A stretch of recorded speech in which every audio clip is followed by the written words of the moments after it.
we have someone who's got a good idea of what's going on. Let's speak now to the international affairs analyst, Dr. Marek Laskiewicz, who joins me on the line from London. Thank you very much indeed, Dr. Laskiewicz. Let's start with the Ukraine war and that warning from the US Secretary of State, Marco Rubio, that the US will stop trying to broker a peace deal in Ukraine unless there are clear signs of progress soon. What's your assessment of that? Although that it is possible that this is mere brinkmanship by President Donald Trump, I don't think it is. In the USA, there are several schools of thought. One of them is that USA should walk away from Ukraine and concentrate on China. Another is it should become isolationist. A third is to do with the fact it should take on a world role again, but not in the sense of involving itself in the Ukraine war.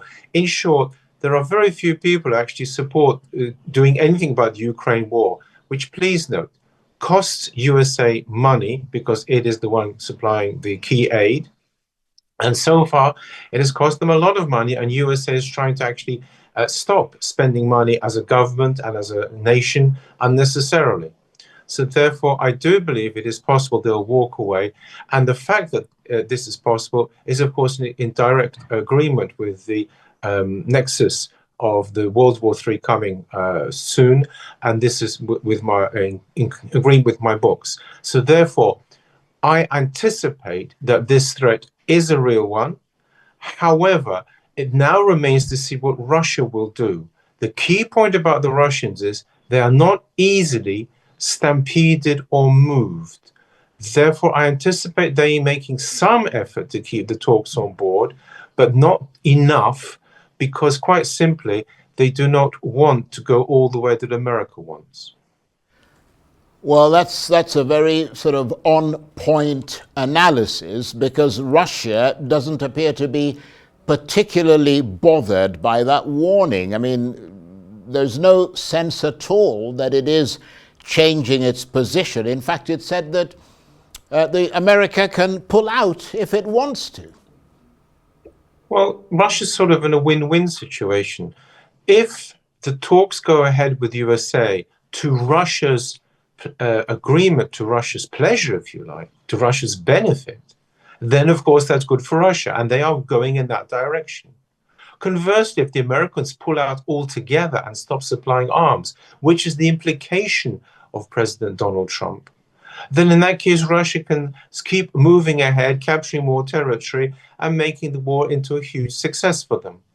Therefore, it really doesn't matter whether America either makes agreement or pulls out altogether. The worry for Russia would be if America stays on board with Ukraine, but that's unlikely as things stand.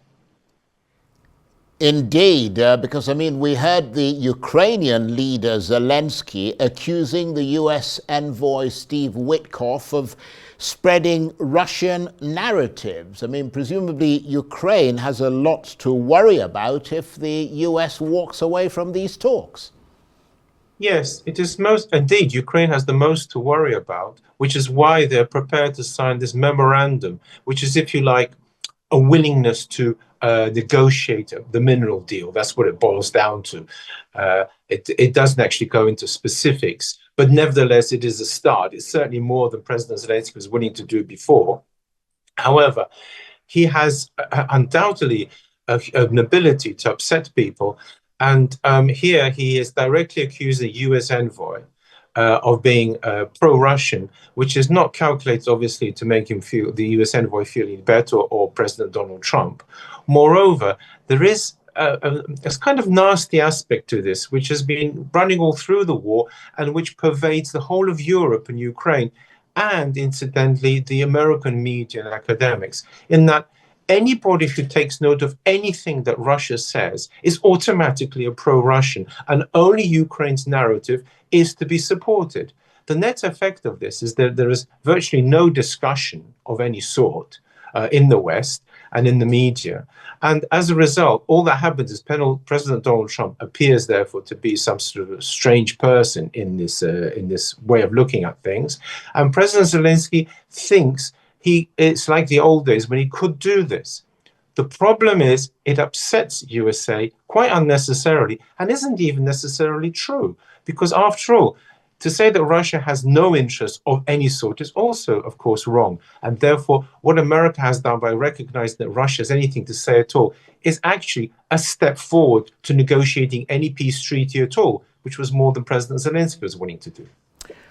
And we know, of course, that beyond the Ukraine peace talks, the US and Russia have been separately trying to repair their bilateral relations. And there's no suggestion, is there, that if the Trump administration wants to walk away from the Ukraine peace talks, that it would stop the bilateral discussions with Russia?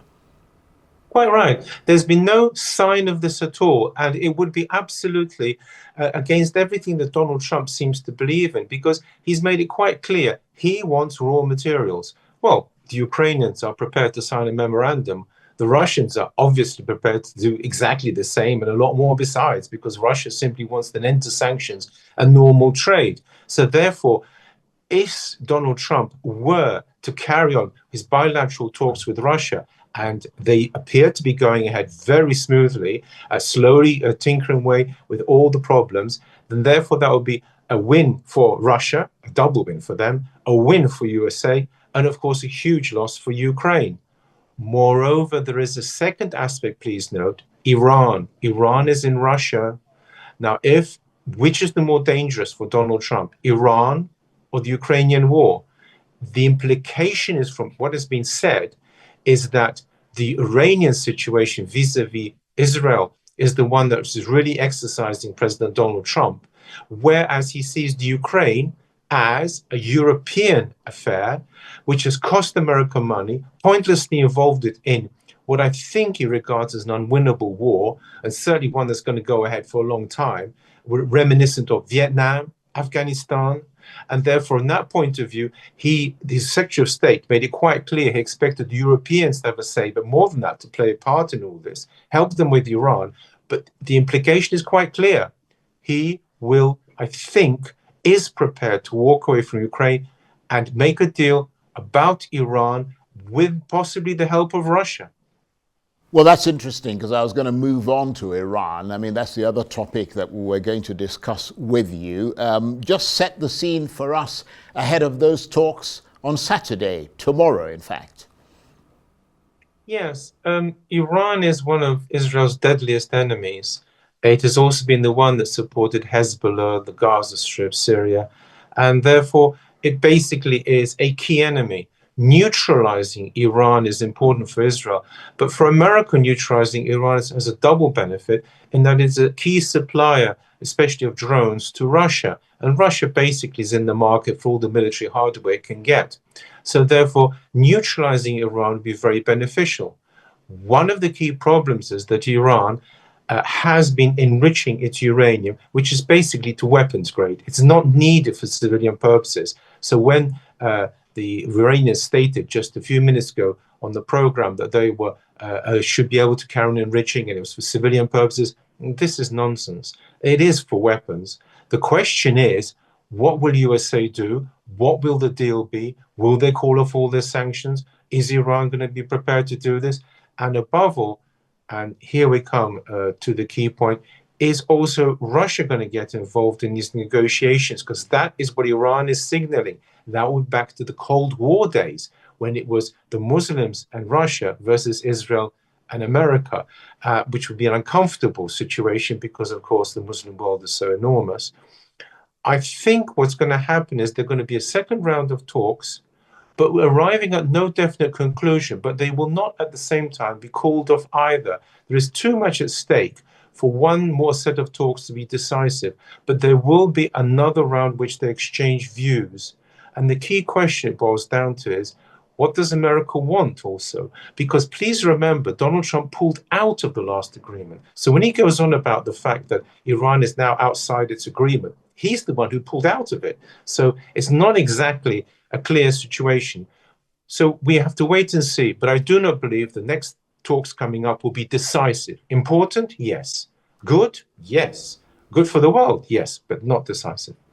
Well, let me just pick you up on some of the things you said, because in fact the Iranians are very insistent that their enrichment of uranium is for civilian purposes and that they need it for medicines, for power plants and so on. And the fact is that that is in fact used for those purposes, depending on how much enrichment that you have. What is interesting, you mentioned the JCPOA there, that the US Special Envoy Steve Witkoff, who's leading the negotiations, said on Fox News that the US is considering 3.67% enrichment for Iran, which was exactly what was negotiated with the original JCPOA. But now they're saying that they want a full dismantlement of Iran's nuclear programs. But of course, we know there's a difference between what is said publicly and what is said behind closed doors.